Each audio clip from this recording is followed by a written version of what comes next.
ሰሞኑን ኮሜንት ላይ በጣም ያስተዋልኩት ነገር ምን እንደሆነ ታውቃላችሁ? የደሃ ልጅ አንቺም ድህነትሽን ረስተሽ ነው እንደዛ ቡና እንደማትሸጪ እንደነበረ ምናምን። አዎ ቡና ነበር ምሸጠው፣ አስተናግድ ነበር። ጀርቤን እስኪያመኝ ድረስ ፌስታል እያዞርኩ እሸጥ ነበር። እዛ በሴት አቅሜ እየተሸከምኩ ጀርቤን እስክታመም ስሰራ እዚህ መጥቼ 10 ካምፓኒ በሌሊት እየተነሳው እየተሯሯጥኩኝ ሁሉም ጋር ያቅሜን ስሞክር ግን አንድ ያገዘኝ ሰው የለም። እንትቼ እንደዛ ለፍቼ ነው ተለውጬ አሁን ያለውበት ቦታ የደረስኩት። ድህነቴን ያሸነፍኩትኝ ለምኜ ሳይሆን ካለ ወንድም ካለ አባት ለብቻዬ ካለ አንድ አጋሽ ለብቻዬ ነው ይሄንን ህይወት ሰርቫይቭ አድርጌ አሁን ያለውበት ቦታ የደረስኩት። ልጅ መሆኔን አላፍርበትም። ባፍርበት ኖሮ ሚዲያ ላይ ወጥቼ የደሃ ልጅ ነኝ ህይወቴን መለወጥ ፈልጋለሁ ብዬ ቪዲዮ አልሰራም ነበር። በጣም ነው የምኮራበት፣ ምክንያቱም ያለፈ ህይወቴ ነው አሁን ያለውበት ቦታ እንድቆም ያደረገኝ። እግዚአብሔር ይመስገን። ገና ከዚህ በኋላ ደግሞ በጣም ብዙ ሰክሰሶችን ታያላችሁ። አንዳንድ ሰዎች መውደቃችንን ጠብቃችሁ ልትረጋገጡብን የምትፈልጉ ወይ ልፈምሱ የምትፈልጉ ሰዎች እግዚአብሔር ልብን ያያል። ባይዘው እንደ ልባችሁ ነው የሚሰጣችሁ ነው። ያዘንኩት ደግሞ ሴቶች በጣም ብዙ ባድ ኮሜንት ጽፉልኝ የነበራችሁ ሴቶች ናችሁ። እመኝኝ እንደ ሴት እንደኔ መፈተናችሁ አይቀርም። you will feel it። እግዚአብሔር ይመስገን አሁንም I'm grateful። አንተ የሚመስላችሁ እኛን አታክ የምታደርጉን በበፊት ህይወታችን ምናምን ነው አይደል? ድህነት የሚታፈርበት ነገር አይደለም ባይዘው።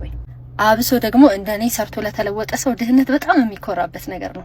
ያለሁበት የቆምኩበት ቦታ ላይ የሰክሰስ ሚስጥር እኔና እኔ ብቻ ነኝ። ስለዛም ደግሞ እግዚአብሔር ይመስገን።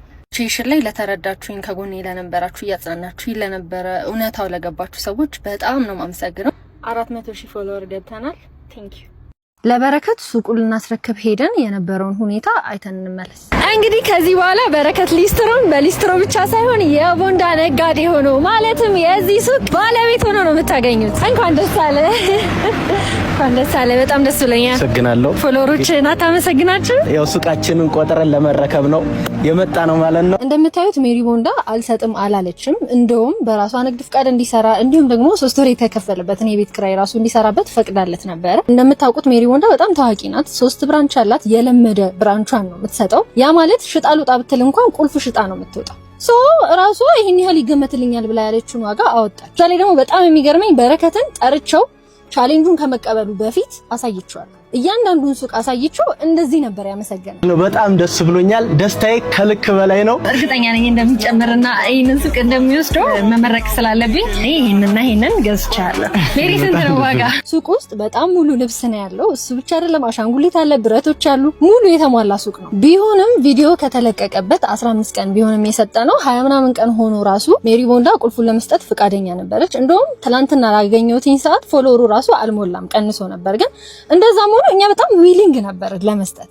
ሱቁን መረከብ እችላለሁ ወይ አለኝ። አዎ ትችላለህ አልኩት። ሄድኩኝ። ሲሄድ 5 ወንዶች ተሰብስበው ቆመዋል። እሱ ብቻ አይደለም ካሜራ ይዘዋል ምናምን። እኔ አይቶት በቃ ደስ ብሎት ምናምንና እግዚአብሔር ነው የምላችሁ በቃ ደስ ብሎኝ ቪዲዮ ሲቀርጹና እንደዛ ነው መሰለኝ። ከዛ ቪዲዮ ሰርቼ መሀል ላይ ገባለሁ። ላይቭ ነው አለኝ። አንዱ ላይቭ እንዳለ አላውቅም። በረከት ሲጀመር አላወራንም። ቅሬታ ቢኖረው ራሱ መጀመሪያ እኛ ማውራት ይችላል አይደል? አንድ ቀን እንኳን ቅሬታ አለኝ ብሎ ለኔ አልነገረኝ። እንደምታዩትኛ ልንሸልመው ፍቃደኛ ነበርን። እሱ ግን መሀል ላይ ሐሳቡን ቀየረ። ቃል በቃል ያለን ደላላ ይዤ መጥቼ አልተገመተልኝም ያለው። ሲጀመር ሜሪ ቦንዳ መስጠት የፈለገችው ለሚሰራ ሰው ነው፣ ሱቁን ለሚሸጥ ሰው አይደለም። ኤኒዌይስ ስላሸነፈ ቢወስደውም ችግር የለብንም፣ ግን እሱ አያወጣም ማለት። እሺ 1 ሚሊዮን ብር ስጡኝ። 1 ሚሊዮን ብር እንኳን ስጡኝ። ሌላ 300,000 ነው የሚገመተው። ስለዚህ እናንተ 1 ሚሊዮን ብሩን ስጡኝ። አንፎሎ ቻሌንጅ እናስጀምር። አንፎሎ ማድረግ ሁላችሁም ቤት ፎሎ ያደርጋችሁ አንፎሎ ማድረግ። ሁለተኛ ደግሞ ይሄ ሞልወያ እንኳን ማይሆን ልብስ ነው።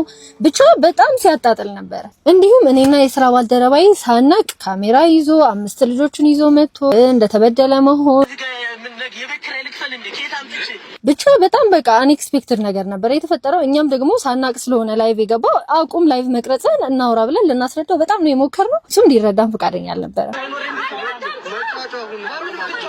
እንግዲህ በረከት ስላሸነፈ ይህንን ሽልማት እንዲቀበል ያቅማችንን ሞክረናል። በመጨረሻም ብሩን ስጡኝ በማለት ቻሌንጁ ላይ ያልተጠቀሰ አዲስ ውልም አምጥቷል። ሜሪ ቦንዳ 15 ቀን ብትሰጠውም ግምት ውስጥ በማስገባት ልፋቱን ልትሰጠው ፈቃደኛ ብትሆንም እሱ ግን እንዳያችሁት ስሟን በማጥፋት የተሰጠውን ስጦታ በማጣጣል እንዲሁም ሶሻል ሚዲያ ላይ ያልተፈጠረ ነገር በማውራት በዲሲፕሊን ጉድለት የሰጠችውን ቻሌንጅ ውድቅ አድርጋዋለች። እንግዲህ በረከትን ብላችሁ ፎሎ ያደረጋችሁ ሰዎች አሁንም ቢሆን ይህንን አካውንት ታች አስቀምጥላችኋል። የሜሪ ቦንዳን አካውንት ፔጁን ፎሎ ማድረግ ትችላላችሁ። ቀድሞ ስላለቀሰና ድራማ ስለሰራ ልክ ነው ማለት አይደለም። በተረፈ ሁለተኛና ሶስተኛ የወጡ ሰዎች ከሱቅ ክራይ ውጪ ልብሶችን እንደምንሸልም ቃል ገብተን ነበር የስራ ማስጀመሪያ።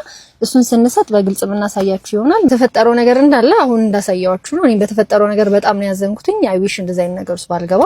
ኤኒዌይስ ቴንክ ዩ